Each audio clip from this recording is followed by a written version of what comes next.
इस वक्त की बड़ी खबर, अब से कुछ ही देर में यासीन मलिक की सजा का ऐलान होगा। नेशनल इन्वेस्टिगेशन एजेंसी ने मृत्यु दंड की मांग की है। आतंकवाद को फाइनेंस करने, आतंकवाद के लिए पैसा मुहैया कराने के केस में, टेरर फंडिंग के केस में अब से थोड़ी ही देर में एनआईए अदालत में यासीन मलिक को सजा सुनाई जाएगी।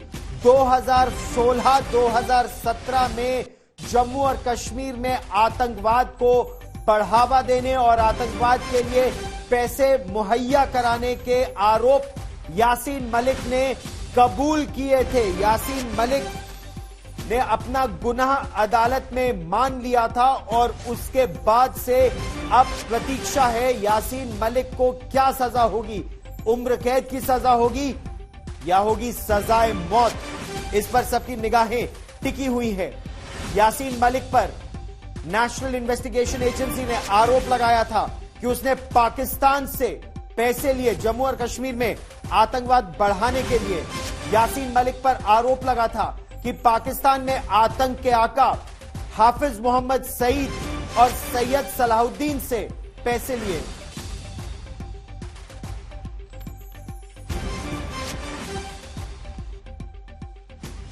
और इस वक्त की सबसे बड़ी खबर पर आज तक के 3 संवाददाता हमारे साथ जुड़ रहे हैं। मंजीत नेगी आतंकवाद और सेना की मुहिम पर बहुत पैनी नजर रखते हैं, हमारे साथ जुड़े हैं। अदालत से संजय शर्मा हमारे साथ जुड़ रहे हैं और जम्मू और कश्मीर से सुनील जी भट्ट हमारे साथ जुड़ रहे हैं। लेकिन सबसे पहले संजय शर्मा का रुख करते हैं। संजय, अदालत में यासीन मलिक ने अपना गुनाह कबूल किया था और बहुत संगीन आरोप है। पाकिस्तान से पैसे लेकर जम्मू और कश्मीर में आतंक फैलाने का आरोप, किस तरह से आरोप सिद्ध हुए हैं, अब क्या कार्रवाई आगे होगी? इसमें तो जिस तरह से उन्होंने अपने सारे गुनाह कबूल किए हैं, उससे तो यही लगता है कि 900 चूहे खा के बिल्ली हज को चली। इन्होंने ये बताया कि जब से उन्होंने बंदूक छोड़ी है, बंदूक का रास्ता, आतंक का रास्ता छोड़ा है, गांधीवादी रास्ते पर चल रहे हैं। अदालत उन्हें जो मना है वो सजा दे सकती है, यानी जितना चाहे सख्त सजा दे सकती है। एनआईए ने उनके लिए मृत्युदंड की मांग की है। उनका ये कहना है कि एक तो सारे जुर्म, इनके सबूत सारे आ चुके हैं, वो सब सिद्ध हो चुके हैं। इसके अलावा सबसे बड़ी चीज, इन्होंने अपना गुनाह कबूल किया है, लिहाजा इन्हें ऐसी सख्त सजा दी जाए जिससे कि आगे आने वाली पीढ़ियों तक, आगे आने वाले जमाने तक लोग इस तरह के गुनाह करने से पहले 10 बार सोचें। इन्हें सजाए मौत से नीचे कुछ नहीं दिया जाए। वहीं यासीन मलिक की तरफ से उनके वकील ने कहा है कि इन्होंने सच्चाई के साथ अपने गुनाह कबूल कर लिए हैं और ये भी कहा है कि पिछले 11 वर्ष और उससे भी ज्यादा समय से वो पब्लिक लाइफ में हैं और इन्होंने 7 प्रधानमंत्रियों के साथ काम किया है। प्रधानमंत्री अटल बिहारी वाजपेयी के शासनकाल में तो उनका पासपोर्ट बना था, वो विदेशों में भी जाकर भारत का पक्ष रख कर आए हैं। वो तमाम चीजें इन्होंने बताई हैं, लेकिन जो गुनाह उन्होंने किया है, ये तमाम दलीलें उस पर पर्दा नहीं डाल सकती हैं। जो वायु सैनिकों पर आक्रमण करके उनकी हत्या करवाई गई, निर्दोष नागरिकों को हत्या कराई गई, उसको लेकर क्या? सही बात मंजीत, भारतीय वायुसेना के 4 अधिकारियों की निर्मम हत्या, निहत्थे थे वो भारतीय वायुसेना के अधिकारी जिनकी हत्या का आरोप यासीन मलिक पर है। यही नहीं, रुबैया सईद के अपहरण का आरोप है और इसीलिए संभवतः सजाए मौत आतंक के इस आका के लिए मांगी जा रही है। मंजीत, निश्चित तौर पर गौरव, क्योंकि उन लोगों के लिए भी एक बड़ा सबक होगा और उन लोगों के लिए संतोष होगा। खासतौर से जनवरी 1990 जिन वायु सैनिकों को मौत के घाट खुद यासीन मलिक ने अपनी बंदूक से उतारा था और उसके बाद अब वो चाहे बात कहें कि उन्होंने आतंक का रास्ता छोड़ दिया, लेकिन 2015-16 जिन का समय याद कीजिए जब कश्मीर में एक तरह से पत्थरबाजी और स्कूलों को जलाने की घटनाएं चरम पर थी। उस पूरे घटनाक्रम में एनआईए ने न सिर्फ यासीन मलिक बल्कि उनके दोनों उसके जो मास्टरमाइंड हैं सैयद सलाहुद्दीन और उसके अलावा हाफिज सईद, दोनों पर भी दाखिल की है। और इसके अलावा लश्कर तैयबा, दुख्तरान मिल्लत, तमाम जो संगठन हैं। और एक तरह से ये पहला मामला होगा, एक बड़ी नजीर साबित होगी, क्योंकि अब तक हुर्रियत के जितने भी सरगना हैं जो अब बातचीत की बात करते हैं, लेकिन सबका आतंकी इतिहास रहा है और उसमें यासीन मलिक सबसे बड़ा चेहरा है आतंक का। और एक तरह से आज जो सजा उनको मिलेगी पटियाला कोर्ट में, क्योंकि एनआईए ने पिछले 2 सालों में काफी पुख्ता सबूत जुटाए हैं किस तरह से विदेशों से, खासतौर से लश्कर और दूसरे संगठनों से पैसा जुटाया गया और उसका इस्तेमाल सीधे तौर पर कश्मीर में स्कूलों को जलाने में, पत्थरबाजी की घटनाओं में, सुरक्षा बलों को निशाना बनाने में किया गया। हालांकि अगर मुझे लगता है कि यासीन मलिक के पहले इतिहास को खंगाला जाए कि जब वो सीधे तौर पर आतंकी के तौर पर उन्होंने कश्मीर में खून खराबा किया तो उनको और ज्यादा बड़ी सजा मिलेगी। बड़ी बात आप कह रहे हैं, आतंक का ये आका है सुनील जी भट्ट। अगर जम्मू और कश्मीर में आतंक के इतिहास को खंगाले तो आतंक को उसकी जो शुरुआत हुई थी वो रुबैया सईद, उस समय के भारत के गृह मंत्री की बेटी का अपहरण हुआ था, 5 आतंकवादियों को रिहा किया गया था। उसमें यासीन मलिक की भूमिका से लेकर भारतीय वायुसेना के 4 अधिकारियों की निर्मम हत्या, वो निहत्थे थे, उनकी गोली मारकर हत्या, और फिर एक लंबी फहरिस्त सुनील जी।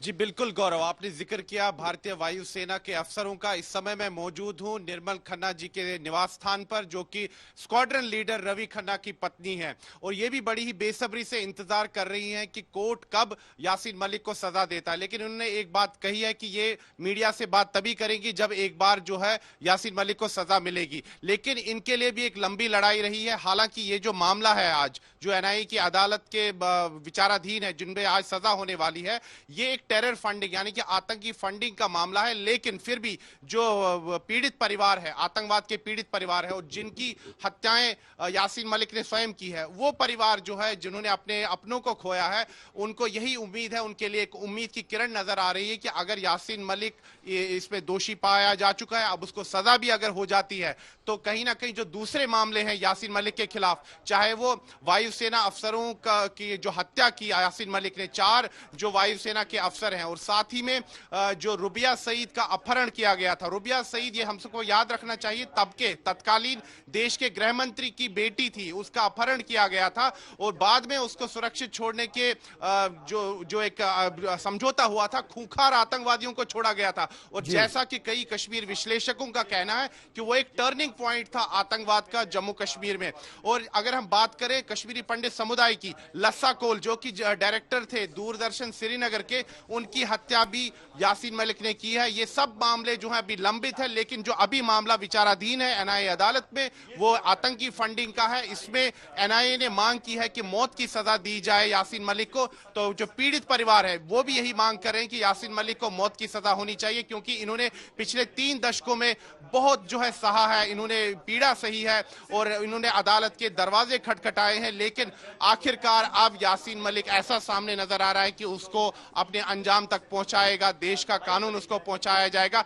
जैसे ही वर्डिक्ट आता है गौरव, हम निर्मल खन्ना जी से बात करेंगे, वो हमारे साथ जुड़ चुकी है। लेकिन उन्होंने सही कह रहे हैं जब तक कि वर्डिक्ट नहीं आता, न्याय में देर हो सकती है, लेकिन सजा फिर भी होगी, ऐसी उम्मीद है। संजय शर्मा मेरे सहयोगी हमारे साथ जुड़ रहे हैं। एक लंबी फहरिस्त है संजय, चाहे हम लस्सा कॉल की बात करें, चाहे भारतीय वायुसेना के अधिकारियों की बात करें, रुबैया सईद के अपहरण की बात करें, या 2016-17 में पाकिस्तान से पैसे लेकर हमारे देश में आतंकवाद बढ़ाने की बात करें, पूरी फहरिस्त है यासीन मलिक के खिलाफ।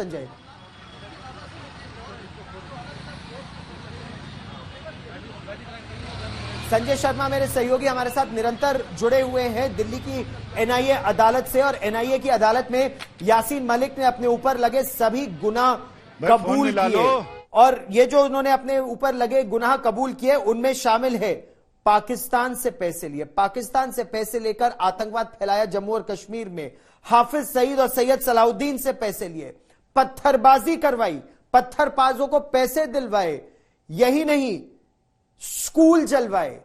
और 2016-17 की अगर हम बात करें, संजय मेरे साथ है, मंजीत नेगी मेरे साथ है। मंजीत, 2016-17 में जो स्कूल जलवाए गए थे, उस आतंकवादी बुरहान वानी के ऑपरेशन के बाद मकसद यही था कि स्टोन पेल्टर्स की एक फौज खड़ी हो जाए पाकिस्तान प्रायोजित आतंकवादियों के पास। बिल्कुल गौरव, यासीन मलिक ने जिस चालाकी के साथ अपना चेहरा मोहरा बदला, चाहे 1990 और उससे पहले के जो हत्याकांड यासीन मलिक ने खुद जिनमें वो शामिल रहा है, और उसके बाद उसने JK-LF के गठन के बाद और फिर बाद में अलग अलग संगठनों से जुड़ने के बाद, खास से हुर्रियत के गठन के बाद जिस तरह से कश्मीर में बातचीत और शांति का चेहरा बनने की कोशिश की हो, लेकिन NIA की जांच में ये बात साफ तौर पर साबित हो जाती है कि यासीन मलिक के इरादे चाहे सीधे तौर पर गोली चलाने के रहे हों या फिर उसके बाद उसने विदेशी संगठनों से मिलकर लश्कर-ए-तोयबा और सैयद सलाउद्दीन और दूसरे संगठनों के साथ मिलकर जिस तरह से राष्ट्रद्रोह के काम किए, खासतौर से जो धाराएं UAPA की तरफ उनके पर लगाई गई हैं राष्ट्रद्रोह की, कश्मीर में आतंकवाद को बढ़ाने की, और हमने खुद इस बात को देखा है कि 15-16 के बाद जब एक तरह से लग रहा था कि कश्मीर घाटी में शांति स्थापित हो सकती है, लेकिन अचानक एक सोची समझी रणनीति के तहत विदेशों से, खासतौर से पाकिस्तान के कब्जे वाले कश्मीर में बैठे हाफिज सईद और सैयद सलाउद्दीन के संगठनों से पैसा लेकर बड़ी मात्रा में पूरे एक तरह से, क्योंकि अगर हम यासीन मलिक को देखें तो यासीन मलिक की जो नेटवर्किंग रही है विदेशों में और खास सामाजिक संगठनों के बीच में, उसका पूरा फायदा उठाते हुए उस पैसे को इकट्ठा किया और चुपचाप अपना एक चेहरा, राजनीतिक चेहरा दिखाते हुए पीछे आतंकवाद को पूरी तरह से सपोर्ट किया। और इसी बात को UAPA के तहत NIA ने साफ साबित किया है, और ये पहला बड़ा मामला। और एक तरह से मुझे लगता है कि तमाम हुर्रियत के जो बड़े और नेता हैं, जो आतंकी जिनका बैकग्राउंड रहा है, वो सब इस घटना के और आज के फैसले के बाद एक तरह से एक्सपोज हो जाएंगे। सही बात है, एक लंबा अंतराल जरूर बीता कि इन लोगों ने 1990 में आतंकवाद शुरू किया और 2022 में इनके खिलाफ कार्रवाई की बात चल रही है। और सुनील जी भट्ट, एक बहुत बड़ा अंतराल ऐसा बीता जब इन लोगों ने दावा किया कि ये लोग गांधीवादी हैं, हाथ में AK-47, निर्दोष लोगों की हत्या, हजारों लाखों कश्मीरी पंडितों को विस्थापित किया और अपने आप को गांधी बोलने लगे। सुनील जी, आपने तो वो दौर, आपके परिवार ने वो दौर देखा, हजारों कश्मीरी पंडितों ने, लाखों कश्मीरी पंडितों ने वो दौर देखा, इन कथित गांधियों का जो दौर था।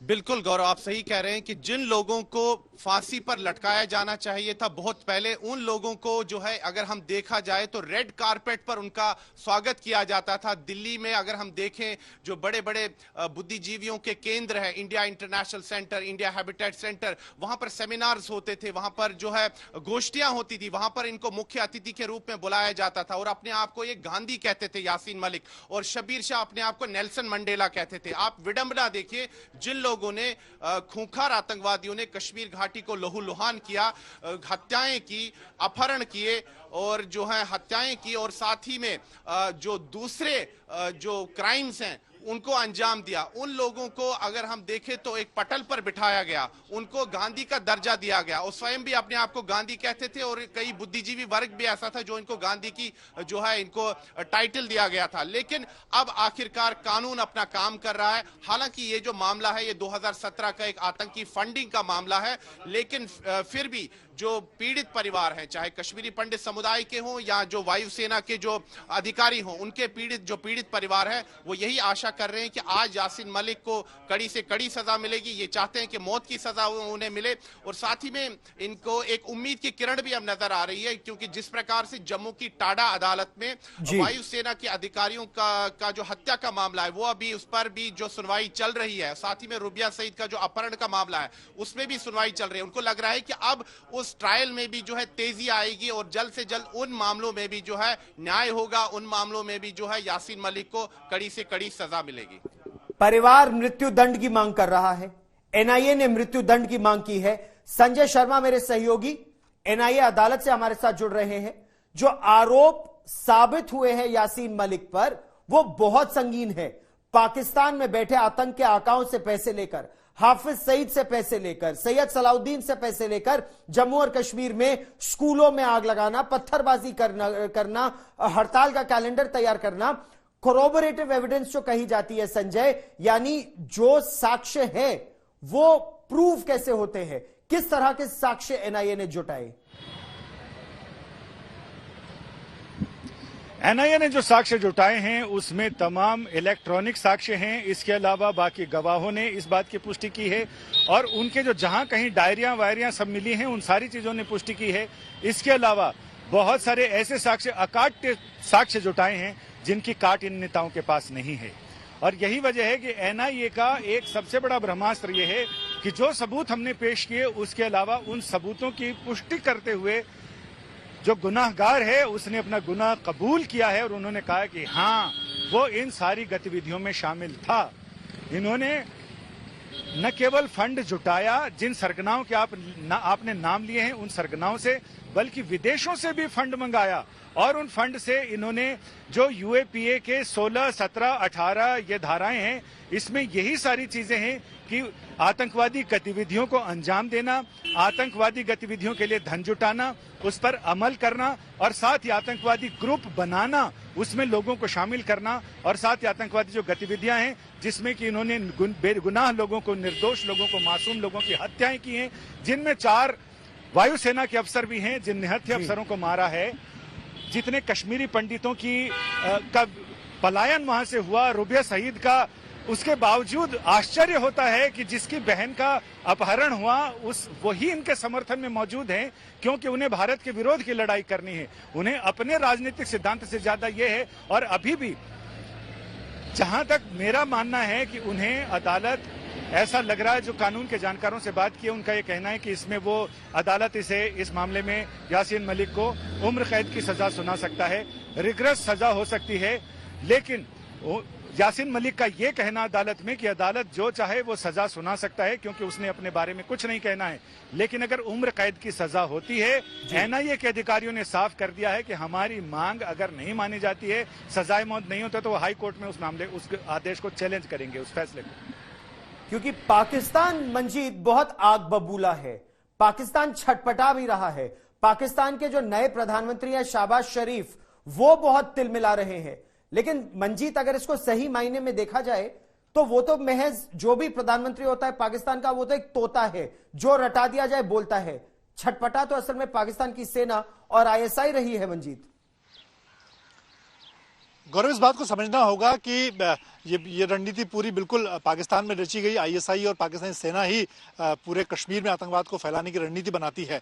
और अगर आप देखें कि एनआईए ने यूएपीए के तहत की धाराओं के तहत अगर यासीन मलिक के लिए फांसी की सजा मांगी है तो इससे इसकी गंभीरता को समझा जा सकता है कि उसके पीछे यासीन मलिक की जो रणनीति रही, भले ही उसने सीधे तौर पर 2015-16 में हथियार न उठाए हों और लोगों की हत्याएं न की हों, लेकिन जो रणनीति, जो साजिश पूरी पाकिस्तान में बैठे आकाओं के कहने पर रची गई, जिस तरह से कश्मीर को एक बार फिर से आतंक की आग में झोंकने की जो साजिश यासीन मलिक ने रची थी, वो उसके लिए एनआईए ने उनके लिए मृत्युदंड मांगा है। और इसीलिए पाकिस्तान भी तिलमिला रहा है, वहां के प्रधानमंत्री तिलमिला रहे हैं, उनके बयान आ रहे हैं, क्योंकि उनको लगता है कि उनका एक बड़ा मोहरा अगर इस तरह से फांसी चढ़ जाएगा तो आने वाले दिनों में कश्मीर में जो आतंकवाद को भड़काने की उनकी मुहिम है उसका एक बड़ा प्यादा उनका पिट सकता है। इसीलिए पाकिस्तान की छटपटाहट है। लेकिन यासीन मलिक के गुनाह को तमाम जो बाकी लोग इस मामले से जुड़े लोग इस तरह से देखते हैं कि वो शांति का पक्षधर था, बातचीत को आगे बढ़ाने की बात करता था, लेकिन ये सिर्फ एक तरह से आंखों में धूल झोंकने वाली बात है, क्योंकि भले ही 1990 के बाद यासीन मलिक ने सीधे तौर पर लोगों की हत्याएं की हों, लेकिन उसके बाद एक गांधीवादी चोला पहनकर उसने पर्दे के पीछे रहकर लोगों को मारने का, वहां के खासतौर से सुरक्षा बलों को निशाना बनाने का काम, स्कूलों को जलाने का काम, कश्मीर को पूरी तरह से आतंकवाद में झोंकने का जो काम रहा है उसमें पूरी तरह से संलिप्त रहा है। बहुत बड़ी बात की आपने, बहुत बड़ी बात। और ये भावी पीढ़ियों को भी जानने की आवश्यकता है कि 1990 में इन लोगों ने हथियार उठाए और बेगुनाहों की हत्या की। उसके बाद अपने आप को गांधी बोलने लगे, नेल्सन मंडेला बोलने लगे, लेकिन फिर भी आतंक को बढ़ावा देते रहे। आतंक को चोरी छिपे पैसा इकट्ठा करके नई फसल आतंकवादियों की तैयार करने लगे। उसके बावजूद आप ये सोचिए कि रुबैया सईद एमबीबीएस पढ़ रही थी, उनके पिताजी भारत के गृह मंत्री थे, मुफ्ती मोहम्मद सईद। तो इन आतंकवादियों पर आरोप है, यासीन मलिक समेत 5 लोगों पर आरोप है कि उन्होंने रुबैया सईद का अपहरण किया, भारत के गृह मंत्री ने घुटने टेके, भारत सरकार ने उस समय घुटने टेके और 5 आतंकवादियों को रिहा किया गया और तब जाके रुबैया सईद को छोड़ा गया। उसके बाद आतंकवाद बढ़ा जम्मू कश्मीर में। क्या कहना है महबूबा मुफ्ती जो मुख्यमंत्री रह चुके हैं जम्मू कश्मीर का, कि क्या कहना है उनका, हम आपको वो सुनवाते हैं।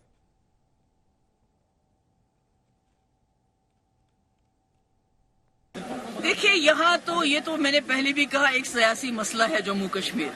यहाँ पहले भी कई लोगों को फांसी दी गई, उम्र कैद हो गई, फांसी हो गई, उससे तो मसले कश्मीर हल नहीं हुआ बल्कि और उलझ गया।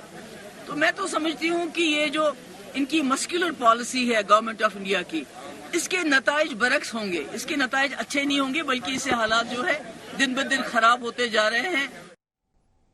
एक के बाद एक हत्याओं से कश्मीरी पंडित आक्रोशित है। सड़कों पर उतरकर वो ये प्रश्न पूछ रहे हैं कि आखिर उनकी गलती क्या है, क्यों हर कुछ दिनों बाद किसी कश्मीरी पंडित की हत्या कर दी जाती है, आखिर कब मिलेगी इन्हें सुरक्षा और उन लोगों को सुरक्षा जो कश्मीर में रहने के बावजूद भारत माता की जय बोलते हैं।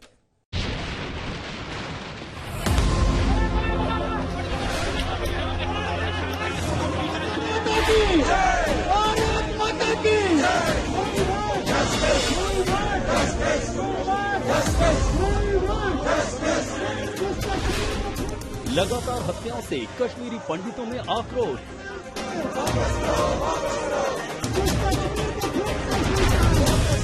जम्मू में सड़कों पर उतरकर जताया रोष।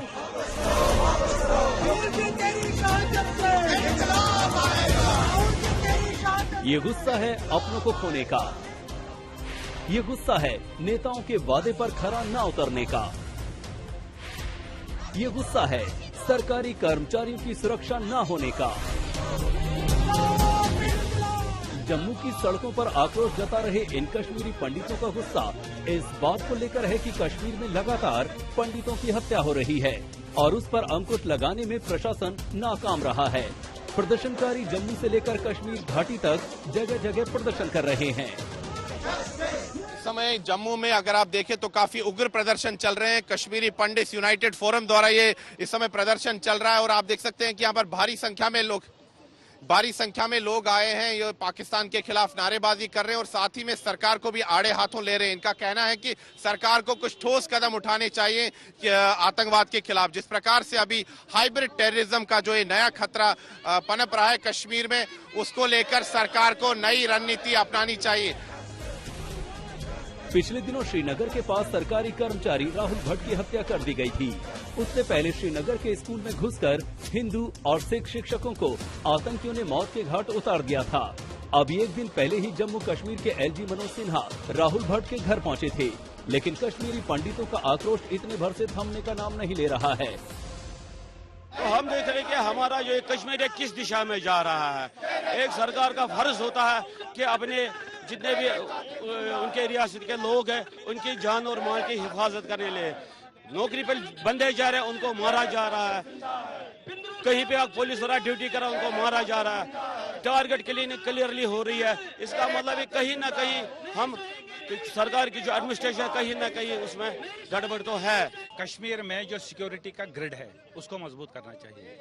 ये 100% सिक्योरिटी फेलियर है, इंटेलिजेंस फेलियर है। नहीं तो कहां से एक पुलिसकर्मी को मार दिया।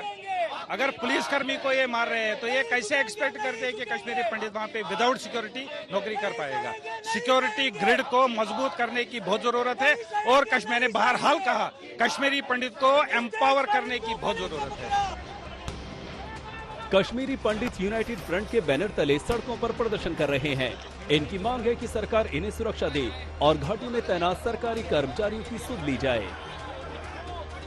जम्मू से सुनील जी भट्ट के साथ आज तक ब्यूरो। सीधे लिए चलते हैं राजधानी दिल्ली की एनआईए अदालत पटियाला हाउस कोर्ट में जबरदस्त सुरक्षा इसी समय बढ़ाई जा रही है क्योंकि अब से थोड़ी ही देर में आतंकवादी यासीन मलिक को सजा सुनाई जाएगी। यासीन मलिक ने टेरर फंडिंग के अपने सारे आरोप और गुनाह कबूल लिए और यासीन मलिक को पाकिस्तान से पैसा लेकर जम्मू और कश्मीर में आतंकवाद फैलाने का दोषी पाया गया है। अब से थोड़ी देर में यासीन मलिक को सजा सुनाई जाएगी और इस मामले में 2 ही सजा हो सकती है, या उम्र कैद या फिर सजाए मौत। ये जो शख्स आपको अपने टेलीविजन स्क्रीन पर दिख रहा है, यासीन मलिक, 1989 और 90 में यासीन मलिक पर कई बड़े आरोप लगे। उस समय भारत के जो गृह मंत्री थे मुफ्ती मोहम्मद सईद, उनकी बिटिया रुबैया सईद के अपहरण का मामला, और रुबैया सईद को रिहा करने के लिए 5 दुर्दांत आतंकवादी छोड़े गए थे। उसके अलावा 1990 में भारतीय वायुसेना के 4 निहत्थे अधिकारियों की निर्मम हत्या का आरोप भी यासीन मलिक पर लगा था। वो अलग मामला चल रहा है।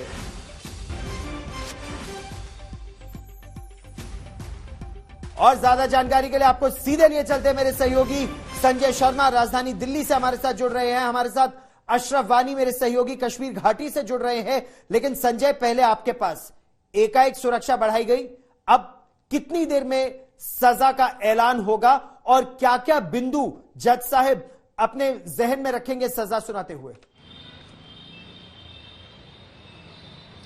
हम यूं तो कोर्ट के बाहर है, लेकिन हमारी निगाह अंदर तक है, और जहां इसी रास्ते से जिस समय सजा सुनाने से पहले अदालत यह आदेश करेगी कि मुजरिम को कोर्ट में पेश किया जाए, और फिर यहीं से हवालात से उन्हें निकालकर यहां से पुलिस बल पूरी सुरक्षा के साथ ले जाएगा। जहां तक सुरक्षा की बात है तो पटियाला हाउस कोर्ट के चारों ओर सुरक्षा बढ़ा दी गई है, जिसमें बहुत सारे हथियारबंद पुलिसकर्मी यहां पर और अर्धसैनिक बलों के जवान यहां पहुंच चुके हैं। यानी चारों ओर कड़ी सुरक्षा की गई है। और जहां ये गाड़ियां लगी हुई दिखाई दे रही, मैं अपने कैमरामैन विनोद से कहूंगा, जहां ये गाड़ियां दिखाई दे रही हैं वही हवालात है। वहीं से सारे कैदियों को शाम होने के बाद जिन जिन की सुनवाई हो और जिन्हें सजा मिल गई हो वो सारे लोग यहीं से ले जाए जाते हैं। यासीन मलिक को भी यहीं से ले जाया जाएगा। यानी सुरक्षा इतनी चाक चौबंद रहती है कि चारों ओर पुलिसकर्मी तैनात होते हैं और बस सीधा अंदर तक जाती है, और उसमें भी एक जालीदार एक सुरंग सी लगाई जाती है जिससे कि वो ना इधर उधर देख सके, सीधा उन्हें बस के अंदर घुसने के लिए दिया जाता है और उसके बाद यहां से उसे ले जाते हैं। लेकिन जहां तक सजा की बात है, और मैं अगर मेरी याददाश्त सही है तो जो आपने जिक्र किया कि जिन 5 लोगों को रुबैया सईद को छोड़ने के खिलाफ छोड़ा गया था, उस समय की सरकार ने छोड़ा था, उनमें से ही 2 लोग उस जो हवाई जहाज का अपहरण हुआ था उसमें भी वो लोग शामिल थे, जिस पे आपने किताब भी लिखी थी गौरव। और साथ ही ये जहां तक सजा की बात है तो इसमें मेरा अब तक का जो अनुभव है और जो बड़े कानून के जानकारों से हमारी बात हुई है उसमें उनका ये कहना है कि ये बहुत दुर्दांत किस्म का मामला है, और लेकिन इसमें ज्यादा उम्मीद ये लग रही है कि सजाए मौत की बजाय कोर्ट इसमें उम्र कैद की सजा तय करेगा इनके लिए। लेकिन एनआईए के अधिकारियों का साफ कहना है कि अगर उम्र कैद की सजा होती है तो वो इसे हाई कोर्ट में चुनौती जरूर देंगे, क्योंकि सिर्फ अपने आप को गांधीवादी कहने से उन परिवारों पर मरहम नहीं रखा जाएगा जिनके लोगों की जिन यासीन मलिक और इनके गुर्गों ने, इनके प्यादों ने हत्या की, और ऐसे मासूम निहत्थे लोगों की जिनमें 4 वायुसेना के अधिकारी भी शामिल थे। तो उन लोगों के परिवार जो उजाड़े हैं इन लोगों ने, उसकी सजा सिर्फ उम्र कैद नहीं बल्कि ऐसी सजा होनी चाहिए जो आने वाली पीढ़ियां इसे याद रखें और इस तरह के काम करने से पहले आतंकवाद पर अंकुश लगाने में कड़ी कार्रवाई की आवश्यकता है। रहिए मेरे साथ संजय। अशरफ वानी भी हमारे साथ जुड़ रहे हैं। और अशरफ, आप दशकों से आतंकवाद के खिलाफ जो भारत की मुहिम है उसकी रिपोर्टिंग करते आए हैं कश्मीर घाटी में। बहुत कम लोग हैं जो आपसे ज्यादा अनुभव रखते होंगे संभवतः। अशरफ, यासीन मलिक को अगर 89-90 के दशक से देखा जाए और अब तक का जो यासीन मलिक का सफर रहा है, किस तरह से आप उसका आकलन करेंगे? गौरव, बिल्कुल आपने सही कहा कि यासीन मलिक को एक शय जाता है कि जब 1988 में सबसे पहले जम्मू कश्मीर में आतंकवाद की शुरुआत, अलगाववाद की शुरुआत हुई थी, तो उन 5 लोगों में वो पहला सदस्य था जिन्होंने सीमा पार करके पाकिस्तान से प्रशिक्षण लिया था। हाजी के नाम से वो ग्रुप जाना जाता था, जिसमें 4 लोग जो बाकी हैं वो चारों जो है मारे गए मुठभेड़ों में, जबकि सिर्फ यासीन मलिक मात्र एक शख्स है जो उनमें से जिंदा है। वो उन 5 युवकों की कहानी है जो सीमा पार गए थे तब जम्मू कश्मीर में चुनावों के बाद। सईद सलाहुद्दीन का इलेक्शन एजेंट था यासीन मलिक, एक युवा था, बहुत छोटा नौजवान लड़का जो उसकी उस चुनाव में जो उसका एक पॉलिटिकल एजेंट था। ये उसके बाद जो है यासीन मलिक 1986 जब आतंकवाद की शुरुआत जम्मू कश्मीर में हुई, अलगाववाद की शुरुआत हुई, सबसे पहले और सबसे ज्यादा सक्रिय जम्मू कश्मीर लिबरेशन फ्रंट ही था और उसके बाद बाकी सब जो संगठन आए वो सामने आए। तो सबसे पुराना और सबसे पहला संगठन जम्मू कश्मीर में अलगाववाद का। दूसरी तरफ और एक बात भी ये भी है कि सबसे पहले जो यूनिटैरियल सीज फायर या हम कहें कि एक तरफा जंगबंदी का ऐलान किया वो जम्मू कश्मीर लिबरेशन फ्रंट ही था। एक जमाने में जम्मू कश्मीर लिबरेशन फ्रंट की तोती न सिर्फ जम्मू कश्मीर में बल्कि पाकिस्तानी कब्जे वाले कश्मीर में और लंदन से लेकर अमेरिका तक बोलती थी। धीरे धीरे ये पूरा संगठन जो है हाशिए पर आ गया। हाँ, इतना जरूर है कि 90 के दशक में सबसे ज्यादा गतिविधियां जो है जम्मू कश्मीर लिबरेशन फ्रंट की ही थी, लेकिन 1996 में जो सीज फायर किया है उसके बाद बिल्कुल जम्मू कश्मीर लिबरेशन फ्रंट का कोई भी आतंकी जो है किसी भी आतंकी वारदात में शामिल नहीं रहा और ना ही उनके पास हथियार थे। और वही दलील जो है आज यासीन मलिक ने कोर्ट में दी। और यह भी एक हकीकत है कि अलग अलग सरकारों ने यासीन मलिक के साथ सीधे तौर पर संवाद किया, जिसमें अटल बिहारी वाजपेयी भी शामिल थे, जिसमें इंद्र कुमार गुजराल भी थे, जिसमें देवी गौड़ा भी थे। और यहां तक कि मैं पाकिस्तान गया था जब पहली बार हुर्रियत कॉन्फ्रेंस 2004 में गई थी, जब उनको सरकार की तरफ से इजाजत मिली थी मनमोहन सिंह की सरकार में, और तब जो है वहां पर भी जो मैंने यासीन मलिक का देखा कि उन्होंने पूरी तरह से डिस्टेंस रख ली और अपनी एक लाइन खींच ली कि जो जम्मू कश्मीर लिबरेशन फ्रंट है वो पाकिस्तान परस्त या पाकिस्तान समर्थक संगठनों से अलग है। तो जाहिर है कि कहीं ना कहीं की बात है कि वो पाकिस्तान के आतंकवाद से दूर रहेंगे, लेकिन जो आरोप है मंजीत वो हाफिज सईद से पैसे लेकर जम्मू और कश्मीर में आतंक फैलाने के हैं। और यह आरोप, यह गुनाह मान लिए यासीन मलिक ने कि सैयद सलाहुद्दीन और हाफिज सईद से पैसे लिए और पत्थरबाजी करवाई, स्कूल के स्कूल जलवा दिए 2016-17 में। तो भले ही बंदूक छोड़ दी हो, आतंक नहीं छोड़ा यासीन मलिक ने। मंजीत देखिए गौरव, एनआईए ने इसी बात को साबित किया है। भले ही जिस तरह से यासीन मलिक के बारे में बताया गया कि वो शांति की कोशिशों में शामिल रहे पिछली सरकारों के साथ, लेकिन यहाँ पर इस बात की भी पुष्टि तथ्यों के आधार पर हो रही है। यूएपीए के तहत जो धाराओं के तहत पिछले 2-3 साल की इन्वेस्टिगेशन के दौरान एनआईए ने तमाम तथ्यों के साथ साबित की है कि किस तरह से 2015 से लेकर 17-18 तक यासीन मलिक ने तमाम पाकिस्तानी जो संगठन हैं, चाहे वो सैयद सलाहुद्दीन का संगठन हो, हाफिज सईद का संगठन हो, उनसे बड़ी संख्या में कश्मीर में जो संगठन संचालित हो रहे हैं, लश्कर तैयबा है, दुख्तरान मिल्लत है, तमाम और जो संगठन है, उनके लिए किस तरह से सोची समझी रणनीति के तहत पैसा इकट्ठा किया, उसका इस्तेमाल किया। तो इस बात से इनकार बिल्कुल नहीं किया जा सकता है कि भले ही यासीन मलिक दिखाने की कोशिश करते रहे हों कि वो कश्मीर को के मसले का समाधान राजनीतिक तौर पर करने की मुहिम में जुटे हों, लेकिन उन्होंने आतंक का रास्ता बिल्कुल नहीं छोड़ा। ये बात चाहे 1990 में जब उन्होंने हथियार उठाए हों और अब जब 2022 में उनको सजा हो रही हो, कहीं भी आतंक के साथ उनकी जो सहानुभूति थी और कश्मीर में आतंक फैलाने की जो उनकी भूमिका रही वो अलग नहीं रही है। महत्वपूर्ण बात आप इस समय कर रहे हैं। और संजय, किसी ना किसी तरह ये वही मिसाल हुई कि 100 चूहे खा के बिल्ली हज को चली। मतलब आप अपने आप को गांधी कहते हैं, शब्बीर शाह अपने आप को नेल्सन मंडेला कहते हैं, लेकिन हाफिज सईद से पैसा लेकर जम्मू और कश्मीर की युवा पीढ़ी को बरगलाते हैं और उनके हाथ में हथियार और बंदूकें सौंपी जाती हैं, पत्थर सौंपे जाते हैं, स्कूल जलाए जाते हैं। और ये सभी प्रूफ किया अदालत में एनआईए ने, यहां तक कि पाकिस्तान में बैठे सैयद सलाहुद्दीन या हिजबुल मुजाहिदीन की वो चिट्ठी कि फुटबॉल क्लब ना बनाए, आजादी का रास्ता अपनाए, ये भी अदालत में दिखाया संजय। जी हाँ, बिल्कुल। और यहाँ सजा यासीन मलिक को हो रही है और मिर्ची वहाँ पाकिस्तान की सरकार को लग रही है। आप सोच सकते हैं कि बारिश दिल्ली में हो तो वहाँ सर्दी हो लग जाए और छींकने लगे पाकिस्तानी हुकूमत, तो इसका अंदाजा लगाया जा सकता है कि तार कहाँ तक और कितनी गहराई तक जुड़े हुए हैं। सिर्फ सैयद सलाहुद्दीन और ये तमाम लोग ही नहीं, बल्कि पाकिस्तान इनके तार जुड़े हैं। सिर्फ पाकिस्तानी नहीं, कई अन्य देशों से इनके पास टेरर फंडिंग होती रही है और इसके प्रमाण एनआईए ने अपने मुकदमे को सिद्ध करते हुए, इन पर लगे आरोपों को सिद्ध करते हुए कोर्ट में रखे हैं। और ऐसे अकाट्य सबूत एनआईए ने पेश किए कि जिस पर यासीन मलिक को साफ कहना पड़ा कि जी मैं अपने गुनाह कबूलता हूं, क्योंकि उनके पास दूसरा कोई रास्ता नहीं था।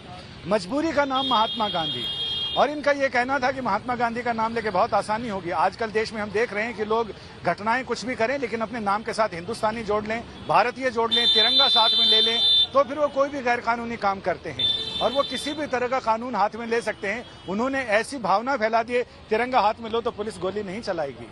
इस तरह की चीजें, यानी ये पुरानी कहावत है, और जिसमें ये कि आपने जब तक आपके हाथ पैर चले तब तक आपने सारे निर्दोष लोगों को उनके साथ खिलवाड़ किया, लोगों की भावनाओं के साथ खिलवाड़ किया, देश की संप्रभुता के साथ खिलवाड़ किया, और अब आप आखिरी समय में बाबा जी बनना चाहते हैं। आप ये बताते हैं कि हम साहब अहिंसावादी हैं और हमने बंदूक का रास्ता छोड़ दिया है। तो क्या ऐसा करने से, ये चोला ओढ़ लेने से आपके पुराने गुनाह माफ हो जाएंगे? उन परिवारों से पूछा जाए जिन परिवारों के लोगों ने इनके आतंकवादी घटनाओं में अपने परिजनों को खोया है। और रहिए मेरे साथ, यासीन मलिक को लेकर पाकिस्तान पूरी तरह से बौखला गया है। अब्दुल बासित ने यासीन मलिक के पक्ष में ट्वीट किया। अब्दुल बासित भारत में पाकिस्तान के राजदूत रह चुके हैं, हाई कमिश्नर रह चुके हैं। क्रिकेटर शाहिद अफरीदी तो यूएन से गुहार लगाने पहुंच गए हैं। आप ये देखिए कि पाकिस्तान में जो मिलिट्री जिहाद इंफ्रास्ट्रक्चर है वो किस तरह से सकपका गया है, तिलमिला गया है। अब्दुल बासित ने यासीन मलिक के पक्ष में ट्वीट किया तो शाहिद अफरीदी यूएन से गुहार लगा रहे हैं। पाकिस्तान के प्रधानमंत्री शहबाज शरीफ इस मुद्दे को उठा रहे हैं। आप तार जोड़कर देखिए कि यह बौखलाहट क्या इन प्यादों की है या फिर यह बौखलाहट असल में पाकिस्तान की आईएसआई की है मंजीत, कि पाकिस्तान का आईएसआई ये देखकर घबरा रहा है कि अगर यासीन मलिक को सजा हो गई तो फिर दुख्तराने मिल्लत की आसिया अंदराबी, शब्बीर शाह, मसर्रत आलम, ऐसे कई सेपरेटिस्ट और टेररिस्ट की, कथित टेररिस्ट की लिस्ट है जिनको सजा हो सकती है। मंजीत, गौरव, बहुत लंबी फहरिस्त है और बात दूर तलक जाएगी, क्योंकि आज का जो फैसला होगा एक तरह से वो नजीर साबित होगा और तमाम जो संगठन अब तक आतंक फैलाकर शांति के का चोला पहन लेते हैं वो सब एक्सपोज हो जाएंगे, उन सब के नंबर लगेंगे। और खासतौर से अगर हम एनआईए की बात करें तो एनआईए ने जो चार्जशीट दाखिल की है उसमें हाफिज सईद को भी शामिल किया है। उसके अलावा सैयद सलाउद्दीन शामिल हैं, दुख्तरान मिल्लत की लीडर शामिल हैं, तमाम और जो चेहरे हैं, नाम हैं। और आज का फैसला निश्चित तौर पर हुर्रियत के तमाम उन संगठनों, उन नेताओं के खिलाफ भी कार्रवाई का रास्ता खोलेगा जिन्होंने लगातार जम्मू कश्मीर में आतंक की आग को फैलाने का काम किया है। भले ही कुछ समय से अब वो हुर्रियत के नाम पर भारत के साथ, पाकिस्तान के साथ इस मसले को जोड़ने की कोशिश करते हैं कि ये तो दो देशों का मसला है, तीन पक्षों का मसला है, इसको बातचीत से हल करना चाहिए, जिसकी बात वहां के पीडीपी की नेता भी करती हैं। लेकिन रहिए मेरे साथ इस बड़ी खबर पर रहेगी नजर। आज तक HD, सबसे तेज, सबसे ज्यादा।